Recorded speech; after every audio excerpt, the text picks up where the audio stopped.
So I'd like to now introduce Kimberly Pryor, who is an applicant attorney, and she wanted to speak to you guys on how to avoid getting stricken from those panels, because that's very important, obviously, to everybody's revenue. So Kimberly Pryor is a, and by the way, to those that she likes, you can refer to her as KJ. She is a certified specialist in workers' compensation law, the State Bar of California, Board of Legal Specialization. And she's been a defense attorney. She was a defense attorney for the first 5 years of her legal career. She saw the light and has now spent the last 12 years as an advocate for injured workers. Being a lawyer is not her first gig. She had a life before going to law school. And she's just a really wonderful, caring person. She runs a cat rescue. And interestingly enough, she may want to talk to our defense attorney, Silke Hilgner. Apparently they both like animal rescue. Seriously, she lives and works by the truth of the phrases, walk the path of the righteous and the money will come. Learn something new every day. And as the purse empties, the heart fills. She's a transplant to Southern California from Monterey Bay. And she currently lives in the San Fernando Valley with her human family and a clouder of cats, a pack of dogs, a flock of birds, and a scurry of squirrels. Please welcome, and by the way, she is not affiliated with the Good Old Boy Network, and she truly believes, you know, when someone shows you who they are, please believe them the first time. Quote by Maya Angelou. And never attribute to malice that which is adequately explained by stupidity. Hanlon's razor. The world will be saved by the Western woman. H.H. the 14th Dalai Lama, Vancouver Peace Summit, September 27, 2009. Warm welcome for Kimberly Pryor, a humanitarian, animal rescue, and amazing applicant attorney.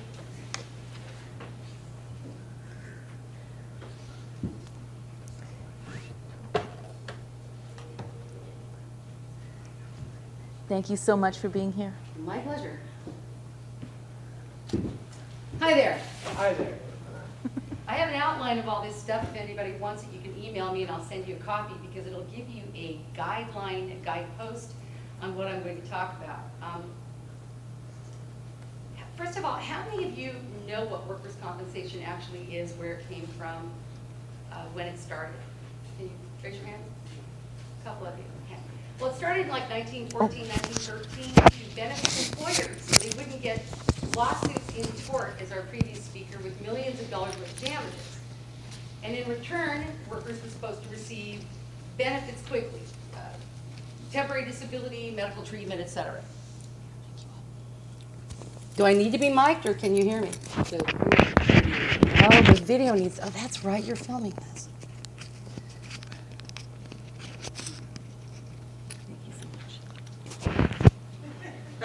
Really? Oh, okay. So the benefit of the bargain was supposed to be a trade-off. People got what they needed quickly, got back to work quickly. In turn, employers didn't get sued. Okay, well, we know we've come a long way since then. We have lawyers, doctors, medical legal evaluators, AMEs, MPNs, utilization review, and all of the other nonsense that goes along with a litigated system. Okay. First thing I want you to know is workers' compensation in California is a small community. Small. Even though there are a lot of us involved, we all talk to each other. Defense attorneys talk to each other, applicants' attorneys talk to each other. I call myself an injured worker advocate because anybody can be an applicant. And we all know who you are. Once you get a bad report out there or someone who doesn't know what they're doing, we talk about it. We have LawNet, we talk about it at the board. Even my defense attorney friends and I talk about the doctors that we don't want to have to deal with because it takes us forever to get our cases closed. So, every attorney has a strike list. Strike. You don't want to get on that strike list, right? Once you're on the strike list, it's almost impossible to get off of the strike list. Once that seed is planted, people don't trust you. So you get struck all the time. Okay, so first way you get on a strike list, showing bias for either side. That sounds like a slam dunk, but you know you can get struck for bias just by having a particular phone number out of Fresno. We call that, well, I'm not even going to say what we call it. There's a whole group of doctors that are not with MedLegal. You guys have a pretty good group. But we see the phone numbers, and we strike them automatically. So a couple of years ago, they changed their phone number, and I went, I know that doctor's with. I did the research, and now I get to strike 2 phone numbers automatically. Okay. So you are who you go out with, who you sleep with, I always say. You are who you marry. And if you're with a group that has a reputation of having hack doctors, even if you're the greatest Q.M.E, A.M.E quality doctor on the planet, you're going to be affiliated with that group and you're going to be seen as someone we should strike. So just know that. So you want to stay with the group. If you're going to be with a group like this, it helps you with your billing and you're setting your appointments and everything. Make sure they're of high quality and ask questions about what they're doing as well. Because you don't want to lose your reputation as a Q.M.E because you are associated with a group that we all know is filled with people that we don't want to work as our Q.M.Es. Okay, so keep that in mind. Being an unknown. Get out there, mingle. Go to Q.M.E, go to the CWCC conference. Get to places like this and get to know the attorneys on both sides. I have a lot of, like I said, I have a lot of defense attorney friends, and we talk about this stuff. There are high quality attorneys on both sides that are really looking for quality medical legal evaluations. And even defense attorney friends will say, my adjuster will not go to an AME, but you strike them, I'll strike this one, and we'll get left with him or her and their AME quality. We actually do that. Some of us who work well together, right? So you want to have the best reputation. You want to get out there and let people know you. So go to Q.M.E. I know MedLegal Experts is probably showing up at Q.M.E. Go. Introduce yourselves. Give us redacted reports so we know that you know the law and the medicine. Okay, that's one way to stay off of the strike list. Okay. Not writing a substantial evidence report. I could go on about this for about 5 years based on the case law and what I see every day. You need to know what a substantial evidence report is. And if you don't, you need to get a hold of a couple of attorneys, defense attorney and or applicant attorney, that know what substantial evidence reports are. You can look at Blackledge and Bracken cases. I can give you the sites if you email me. And they outline what's involved in a report. Look at the old PR4. Have you ever, anybody seen a PR4? Okay. The old PR4 is kind of like your diagram for what a substantial evidence report is. You have to show why you say what you say, where your opinions come from. You have to do an accurate evaluation, and you have to take an accurate history and review the records and review our letters. If you get a really nice letter from a defense attorney or a really nice letter from an applicant attorney that outlines what they want from you, your job is going to be easier. And you're going to hit those bullet points. Oh, I talked about this, I talked about that, I talked about this in my report, and it's going to cover all the bases. If you don't do that, I'm going to say to you at deposition, well, did you even read my letter? And if you didn't, you're going to get struck the next time because you're wasting my time and my money and my client's time and defendant's time and their money as well. So read the letters that are sent to you. A lot of times you'll get letters that are just the generic, nonsensical, oh, just talk about this, talk about that. That's different. But if you have a high-profile case or a really bad injury, or you have someone like me on as the applicant attorney, or someone like Carl Jacobs or Frank Christine, I could drop names all day about quality defense attorneys. Read what they're asking you. And they'll even point you to some of the records that you need to look at so that your report will actually help us, the attorneys, get to something that we can give to the judge, which is the most important, okay? Judges cannot rely on reports if they're not substantial evidence. And that delays the case. Our clients go homeless, lots of homeless clients now, because your report wasn't up to par and it didn't give us what we needed to either settle the case or move forward with treatment or the level of impairment or temporary disability. Okay, so that's really important. When you write your medical legal report, you're not just, I'm writing a medical legal report. You're impacting someone's life, a human being who got hurt at work, or a human being who didn't get hurt at work and needs to go elsewhere. So be sure that you know the law and you know the facts and you review the records and you write a substantial evidence report. Now, with the new laws, if you don't review everything the first time and you don't comment it in your report, you don't get paid for it the second time. If it's provided to you the first time and you don't address it, you don't get paid for it. So you never want to be in that position that you reviewed a record but didn't discuss it in your report. Okay. This one always gets me. You want to get struck? Don't be prepared for your deposition. Don't review the records, don't review your reports. And when I get there, I start asking you, and you have to fumble around for everything, and you don't remember and you don't know. The next time you're going to get struck by either me or the defense attorney because you're wasting our time. You need to know the report as well as we do. And a good attorney will know that immediately if you haven't reviewed your records. And you won't get paid for reviewing your records, which we ask you about too. You get an hour for prep, and sometimes some doctors say, no, I prepared 2 hours, and at their deposition they show us that they prepared 2 hours, and they get paid for that. And with the new pay schedule, we're expecting a lot more out of you Q.M.Es, because you're getting paid as much as our A.M.Es, which are the doctors that we really rely on. So be prepared for your deposition. Okay? Don't do some of the dumb stuff like your report's not served within 30 days or 45 days, because if we like you, they're going to strike you. If they like you, we're going to strike you. So get your reports out. I know that that's something that probably medical legal experts helps you with, but it's pretty important because the injured worker is waiting and the defense is waiting to know what they need to do based on the Q.M.E. report. Not having an appointment available. I know everybody's busy, and we've lost so many quality Q.M.Es over the last few years because of the draconian rules and the nonsensical inquiries, and nobody wants their medical license to be attacked because of some ridiculous mistake made by their service on their billing, and we all know that happens. See, we talk, right? So don't overbook yourself. If you can only really handle 2 offices, don't have 10 offices. Don't get to where you can't set an appointment within 400 days. Because what happens is we strike you or the defense strikes you, and then my client, who is suffering, about ready to run out of EDD benefits, or TTD has been cut off or whatever reason, they're all suffering while we have to go get another Q.M.E. panel and go through the whole process again. So make sure that you're not overextending to where you can't write a quality report and to where you can't be available within the 90 days and 120 days under COVID, or the 60 days or 90 days if we ever get out of this COVID mire that we're in, okay? And you might want to talk to medical legal experts about that if they're helping you with your appointments, to make sure that you're not one of those doctors who can't book an appointment and therefore you're on the list. Another thing about belonging to a group is if the group that you're having set your appointments doesn't call me back within 2 days, I strike you and I go to court and I get you out. Because if they aren't available to contact me from the first call, then maybe that means you're not going to be available later, and I need to get my client's case moving. So who you work with is important, and you might want to ask questions of what's being done with your name, with your group. These people are good, but still it's good to ask questions. How do you stay off the Q.M.E. strike list for an applicant attorney?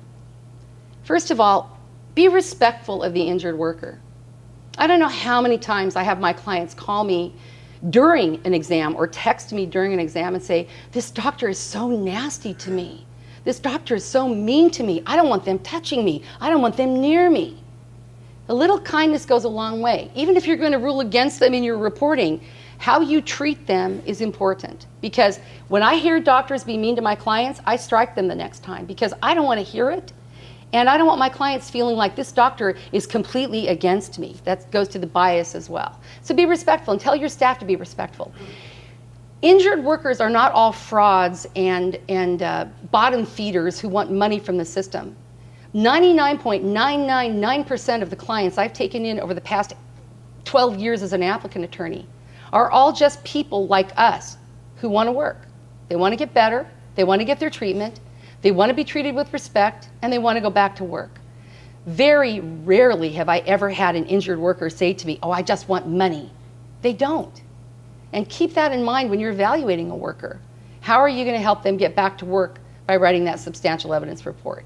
How are you treating them as a human being so that they're not afraid that you're against them? Because they've got everybody against them in this system.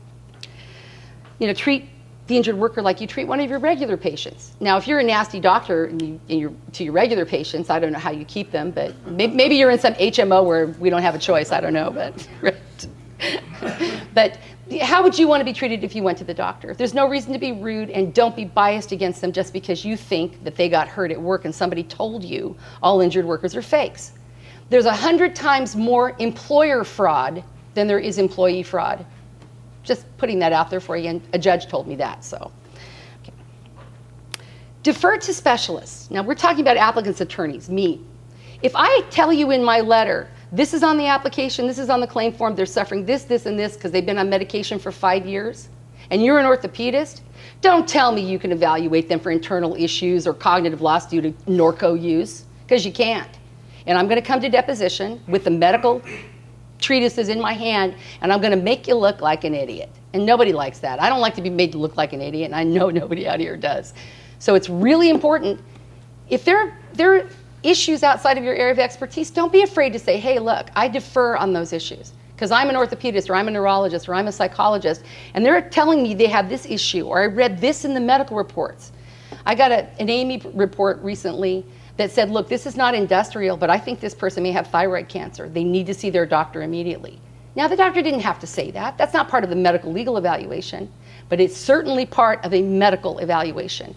And that's what you need to remember as well. This is a medical evaluation as well as a medical legal evaluation.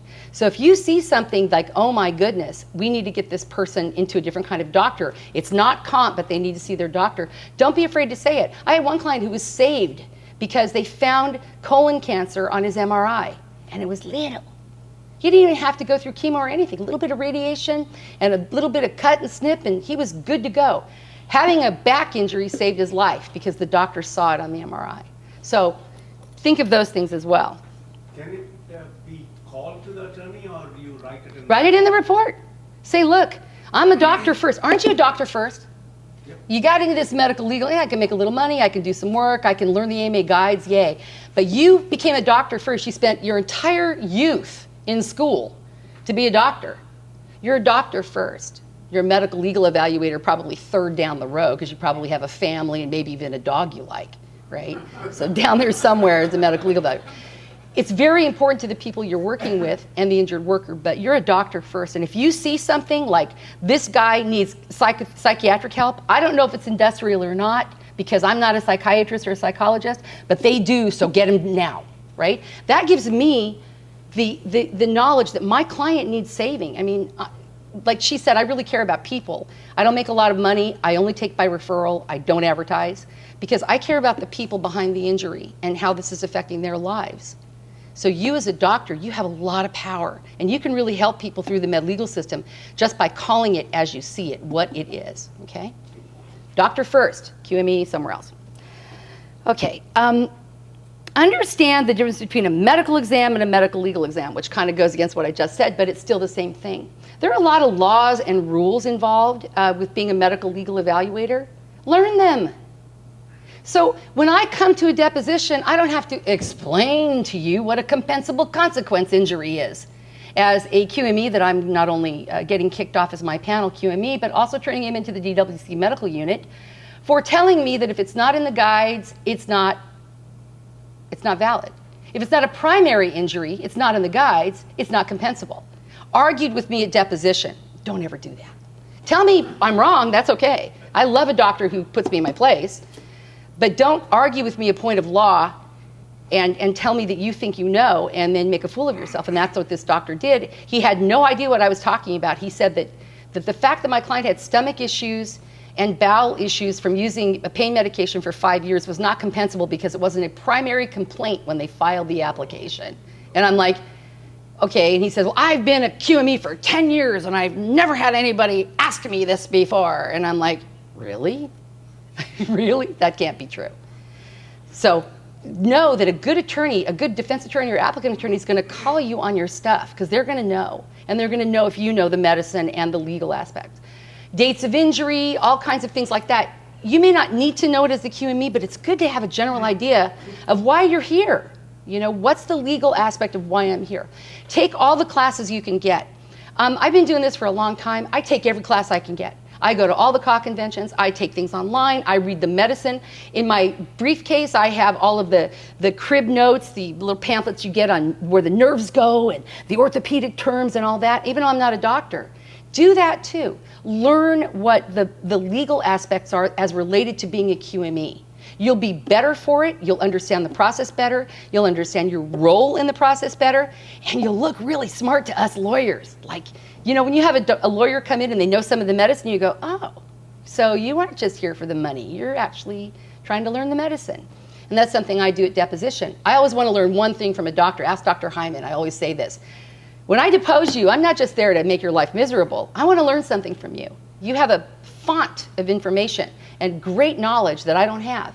So if I can learn one thing that helps me know my cases better or help my clients, then from you, the doctors, I'm going to go away happy because I learned something. Even if I didn't get my, less apportionment or higher PD, I learned something from the doctor that I can use later.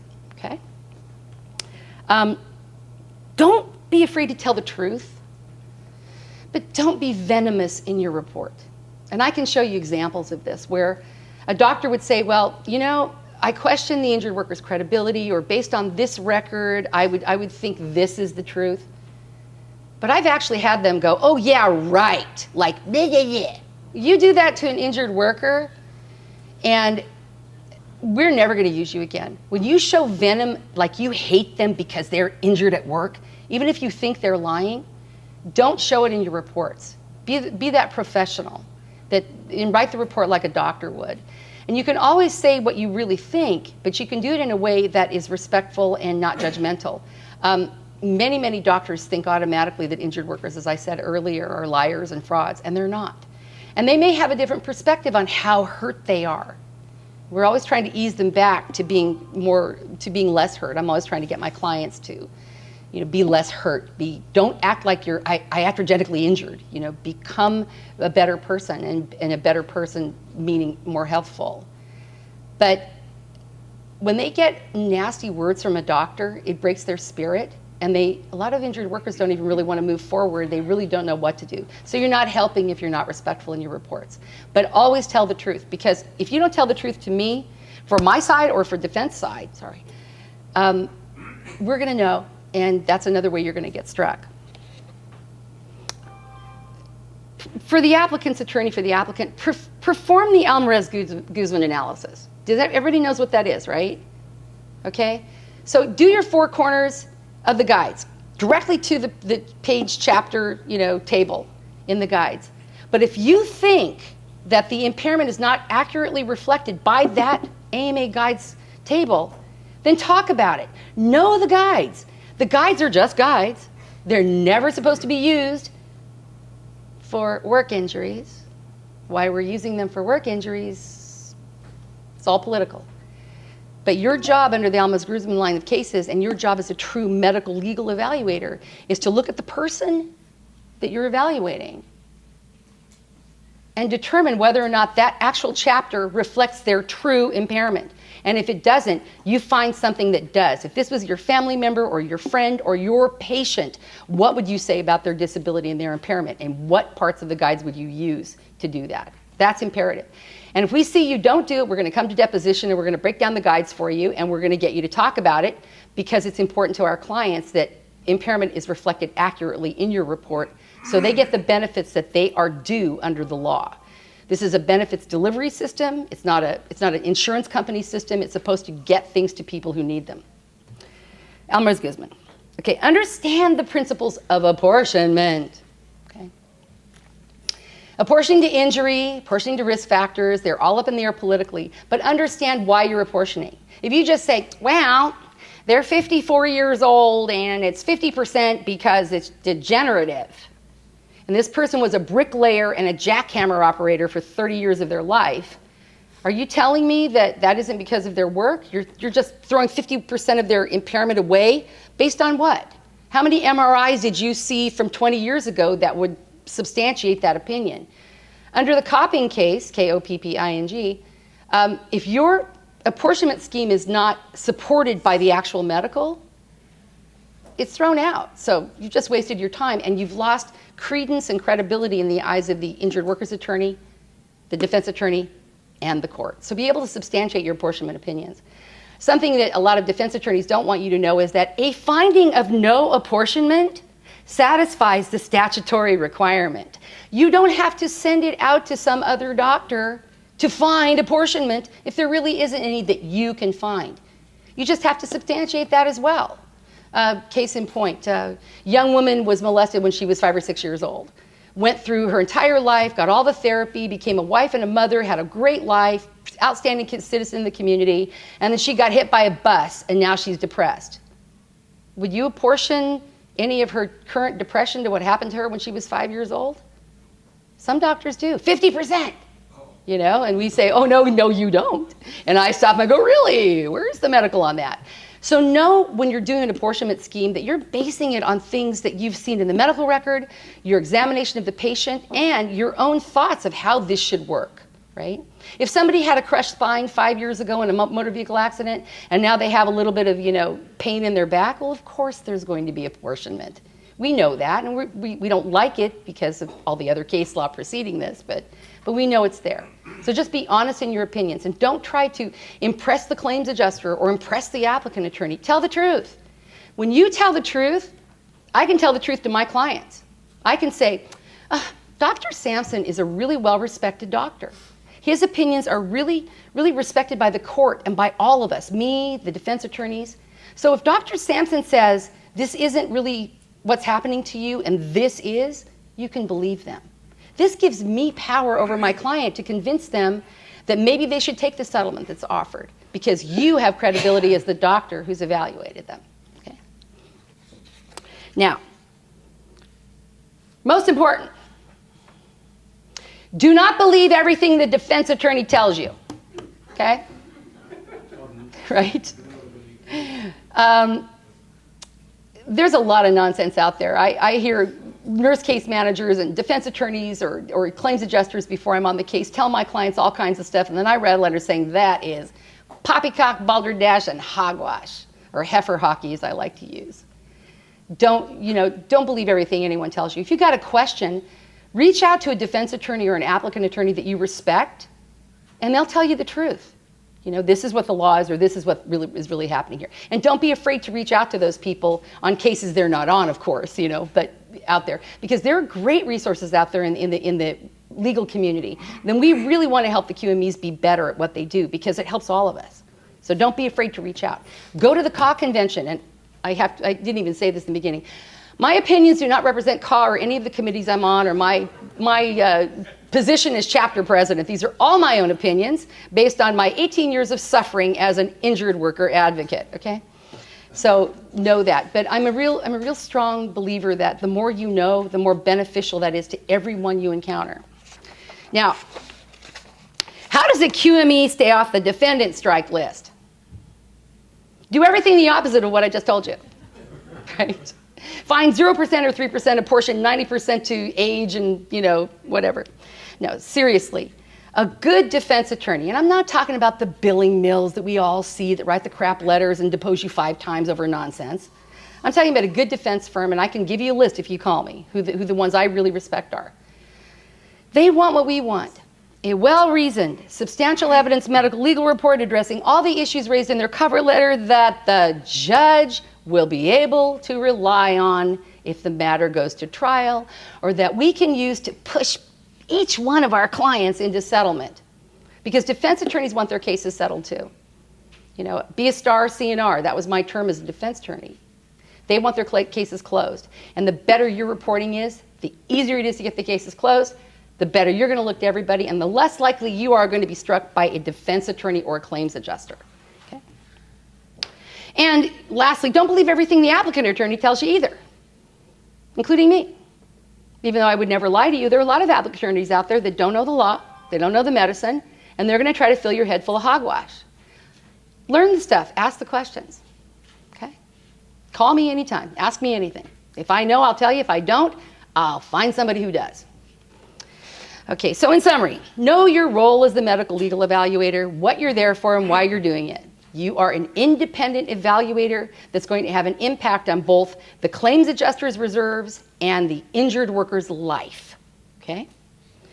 Know the case law and the basic principles pertaining to AME or Q.M.E. evaluations. You all want to be AMEs because then you get more respect. They used to get paid more, but I can't say that anymore. So know the law and the basic principles of the medical legal evaluation, and know the AMA guides, obviously.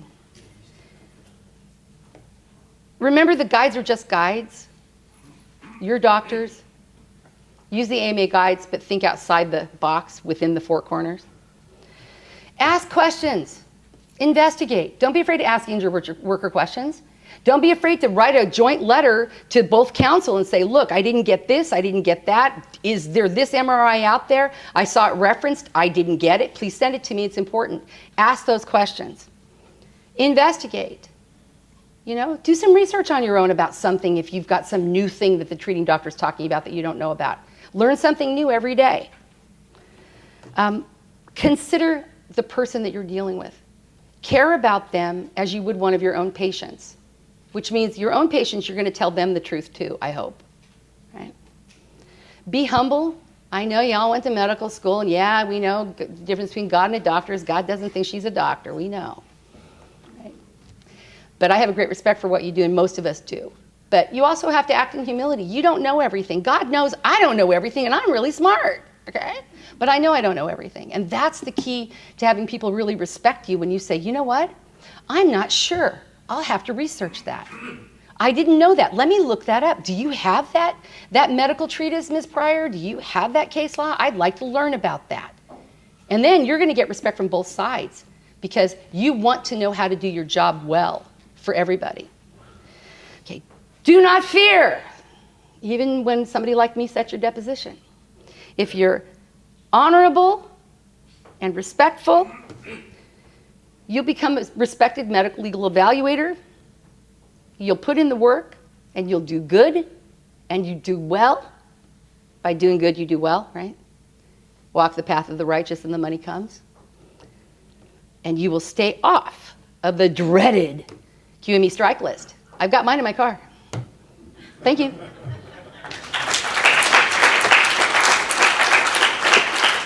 Like I said, if any of you want an outline, that's just the outline that has the case law with it, I can email it to you because I actually pulled up the Blackledge case law and the Bracken case law to give to you so you can see what I'm saying. It'll help you. And I did send that document you had sent me before. I sent it to virtually everyone. There's a few people. If anyone didn't get it, email me. Perfect, yeah. So we're here to help. Honestly, COC convention and the DWC conventions are really, really good to go to. Your email address. It's kj@kjpriorlaw.com. So it's kj@kj, P as in Paul, RYORLAW.com. Okay, thanks.